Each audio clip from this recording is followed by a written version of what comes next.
The Mercedes SL has a history which stretches way back to the early 1950s with the iconic 300 SL, the gullwing.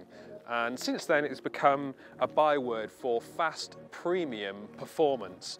Now there's a brand new one and it brings with it a host of innovations which distinguishes it from the rest of the SL lineup, namely the addition of a cloth roof, some clever active suspension underneath, but we've still got a hulking V8 engine under the bonnet. But how do these factors combine, and do they create an SL which, well, lives up to the reputation set by the cars that have come before it? Well, in today's video, we're going to be getting behind the wheel to find out.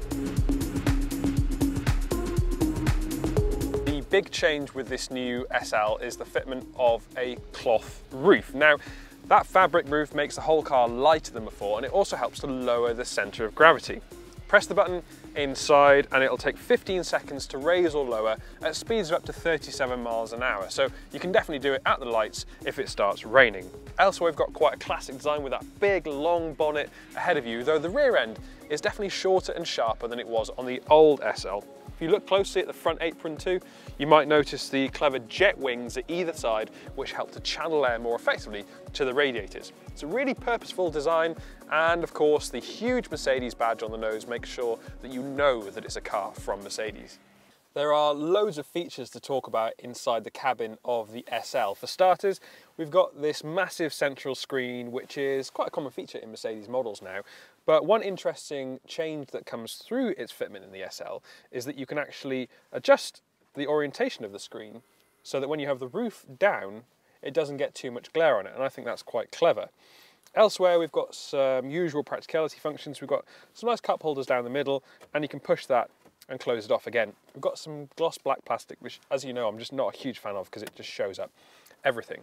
In front of me, I've got Mercedes' new multifunction steering wheel, which has loads of features, and these are semi-haptic buttons in the middle, which I find a little bit difficult to use. But down here, we've got shortcut dials, which have their own individual screens for the various mechanical functions of the SL. For instance, I can change the exhaust note, I can change the gear shift, I can change which driving mode I'm in, I can change which suspension setting I'm in. There are loads of features there, but thankfully they're all quick and easy to handle.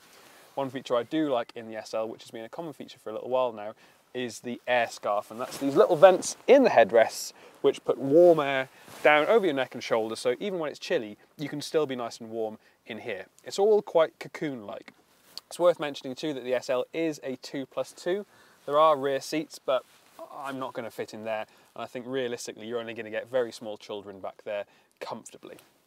Now obviously in a car like the SL, luggage space isn't a top priority, but you still want enough room to be able to put those soft weekend bags or the luggage that you're taking with you on your adventure abroad.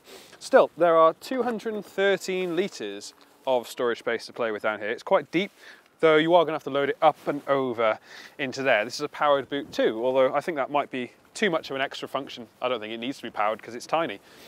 One thing I will say is that you can't fit a usual sized golf bag here, and surely that's a massive flaw in the Mercedes SL. I thought that was what it was all about.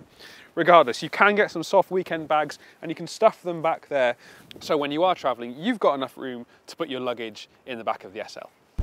The Mercedes SL has quite a classic setup in that you've got a big engine up front providing a heck of a lot of power. In this instance, we've got Mercedes' now iconic 4-litre twin turbocharged V8 engine, and in the SL, the 63 version, we're getting 563 brake horsepower and 800 newton meters of torque. And that's sent through to all four wheels, which is a first for an SL model, via a 9-speed automatic gearbox. This engine is just one of the all-time greats, really. It's just so flexible. It's got power for all occasions, and I feel quite privileged to have simply lived through the period when it's been available, because it's not going to be around for much longer. I've actually driven the SL with the new 4-cylinder 2-litre petrol, and although it is still very capable, it's not got the same kind of experience that you get from this car. 0 to 60 in 3.4 seconds, flat out just over 185 miles an hour, so it's got the performance that you'd expect from a Mercedes-AMG vehicle. I've also been quite pleasantly surprised by the ride. At low speed it can be a little bit bristly, but once you add a little bit of pace to it, it's really, really special and very composed. And as you might notice as well, the wind noise isn't too bad. You're sitting nice and cocooned in the car, and even though there's no kind of active diffuser or spoiler, the wind reverberation that you're getting in here, it's not too bad in the slightest. You can still hold a conversation with the person next to you while you're traveling at 60, 70 miles an hour.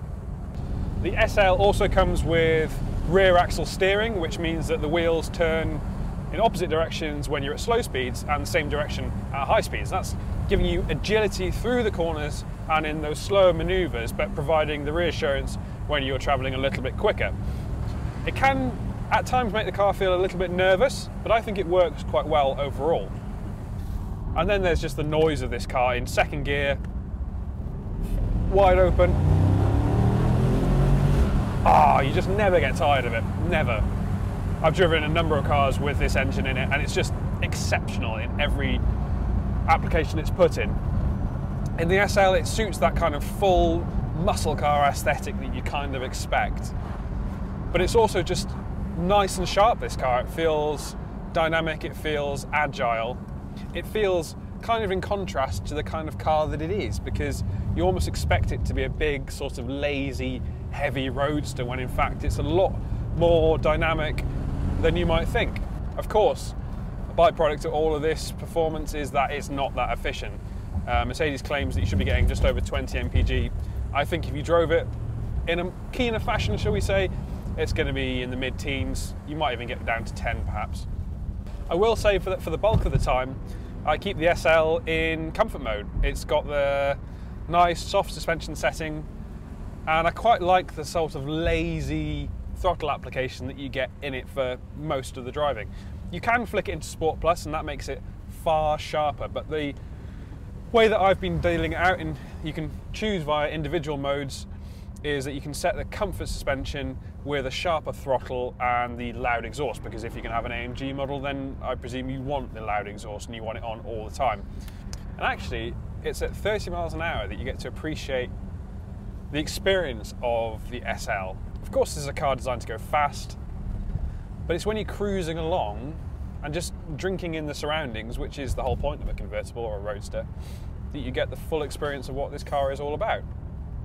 You've got that nice burble coming out underneath, you've got the suspension dealing with most of the lumps and bumps, and the steering is nice and accurate, so I feel like I can position it wherever I like. You don't always have to be driving this car like your hair is on fire, although of course it does reward you for doing that, so sometimes it's a little bit hard not to drive it quickly.